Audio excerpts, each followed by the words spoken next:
아까도 말씀하셨지만 이제 2018년 9.19 평양 정상선언이 있던 당시에 특별 수행원 자격으로 이렇게 방북도 하시고 계셨는데요. 지금 이제 남북 관계에 막혀 있는 상황, 심지어는 민간 교류도 막혀 있는 상황, 여기서 좀 뭔가 물꼬를 트야 될 텐데요. 참 어려운 것 같습니다. 뭐 윤석열 정부라는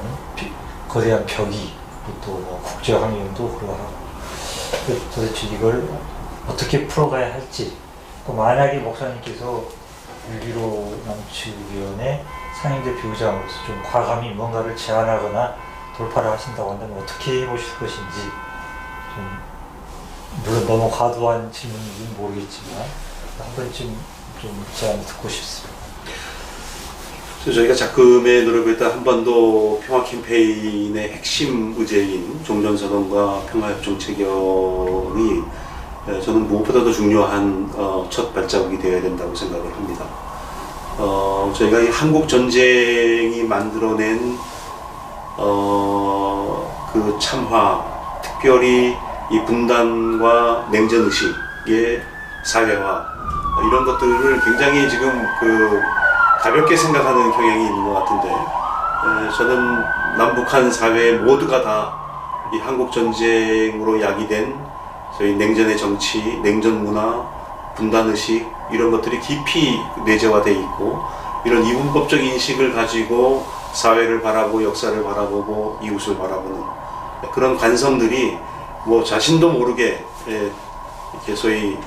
학습되어지는 그런 환경 속에 저희가 살아가고 있다고 생각합니다. 그거는 어떤 결과를 낳느냐 하면 소위 일상적인 평화를 파괴하고 있는 거죠. 그래서 일상의 삶 속에서 적극적 평화를 살아가지 못하면서 남북의 평화를 만들어 나갈 수 있다고 생각하지 않습니다. 그래서 어떻게 하면 일상적 삶 속에서 적극적 평화를 살아갈 수 있게 할 것인가,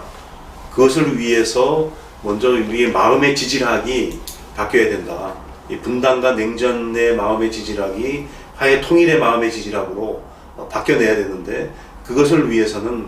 종전을 선언하고 평화협정을 체결함으로 해서 더 이상 한반도에 전쟁은 없다, 더 이상 한반도에 서로 괴멸시켜야 될 적은 없다라고 하는 인식을 갖게 하는 것이 굉장히 중요하다고 생각을 합니다. 자꾸 힘에 의한 평화를 얘기를 하는데, 뭐 우리가 교과서적인 그 평화 담론 중에 하나가 평화는 평화적 수단을 통해서 이루어져야 된다라고 하는 것인데요. 그 말이 저는 진실이라고 생각이 되어집니다. 힘에 의한 평화는 결국 일시적인 어떤 그 안전체제를 만들 수 있을지는 모르지만, 결국 그 힘에 의한 또 다른 역작용으로 인해서 지속적인 그 화해와 지속적인 그 갈등과 심지어는 이 전쟁의 또 다른 폭력의 국면으로 접어들 가능성이 있다는 생각이 듭니다. 저는 윤석열 정부가 지금 벌써 뭐 통일부의 역할을 재구성하는 일을 시작을 했고, 또 평화를 얘기하는 사람들을 반국가 세력으로 대통령이 나가서 규정을 하고, 북한을 향해서 역대 그 어느 대통령도 하지 않았던 저희 전쟁에 준하는 그런 망언들을 쏟아내는 이런 것들은 그야말로 평화를 모르는 사람의 라는 생각이 들고, 이 한반도의 평화 통일의 주권을 가지고 있는 민이 각성해서 그 부분에 대한 평가를 선행적으로 하고, 어떻게 해서든지 한반도의 평화를 만들어내기 위한 평화 프로세스를 다시 재개해야 된다. 종전선언, 평화협정 체결, 남북관계가 상호공존 시대로 접어들게 하고, 남북연합에 대한 구상을 하면서 북미관계, 북일관계들을 해소해 나가고, 소위 동북아의 공동평화안보체제를 만들어내는 이제 일련의 이런 수순들은 굉장히 지난한 과정이지만, 이 지난한 과정을 함께 만들어 나갈 평화 주권자로서의 민의 토대를 강화시켜 나가고, 특별히 이제 한미일 이 시민사회가 평화동맹을 강화해서 이런 것이 옳은 길이다라고 하는 것들을 주장하고 정치권을 압박할 수 있는 그런 계기들을 만들어 나갈 때 저희가 새로운 희망을 볼 수 있지 않겠나 하는 생각도 해봅니다. 뭐 마지막 질문과도 연관됩니다만은 이제 기독교, 한국 기독교, 우리 사회에서는 어찌됐든 매우 큰 힘을 가지고 있는 것이기도 하고 전통을 가지고 있기도 하는데요. 민족 통일 과정에서 기독교계의 역할과 소명, 또 아까 이제 여러 말씀들 중에서 큰 평화 프로세스가 가야 되는데 그러려면 정부도 움직여, 물론 우리 국민들을 설득하고 부족도 있고 하지만 또 어쨌든 정부를 또 변화시켜내야 되는데 그런 데 대해서 어떻게 이것을 추진해야 된다고 생각하십니까? 예, 참 안타까운 것은 사실은 어느 종교보다도 기독교는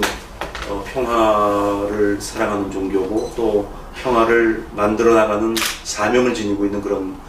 종교라고 생각을 합니다. 그러나 그럼에도 불구하고 이 한반도의 지정학적 그 지형 속에서 우리 한국 기독교, 특별히 남한의 기독교가 과연 평화 통일 운동의 주역으로 설 수 있겠는가라고 하는 생각을 할 때 저는 그 안에 해결되어야 될 과제가 많다고 생각을 합니다. 가장 중요한 것은 한국 교회 안에 깊이 내재되어 있는 냉전 의식입니다. 우리 한국 사회 일반보다도 훨씬 더 첨예하게 냉전 의식이 내재화되어 있고 그것이 신학화되어 있고 그것이 교회의 정치학의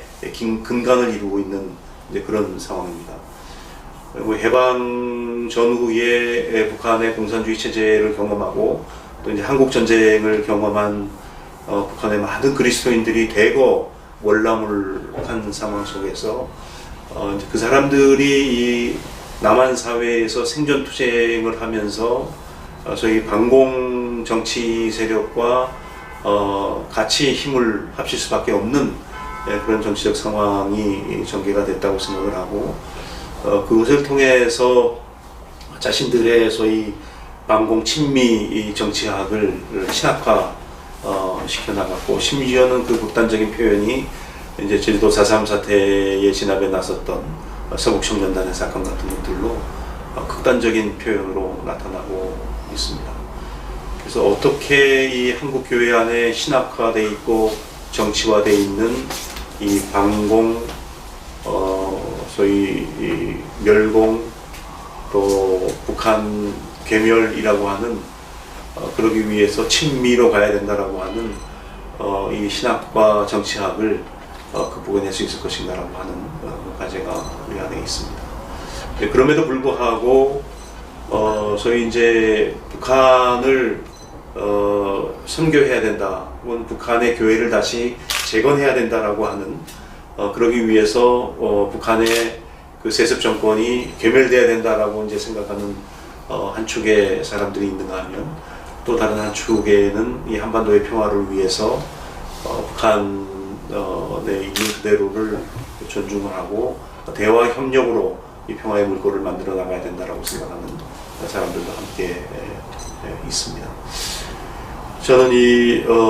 우리 한국 교회가 민족 공동체를 치유와 화해의 길로 인도하는 그런 생명 공동체가 되어야 된다고 생각을 하는데 그러기 위해서는 우리 신앙의 본질인 거의 화해의 복음, 소위 둘로 나뉜 것을 하나로 만드신 하나님, 또 십자가 상에서 화해를 선언하신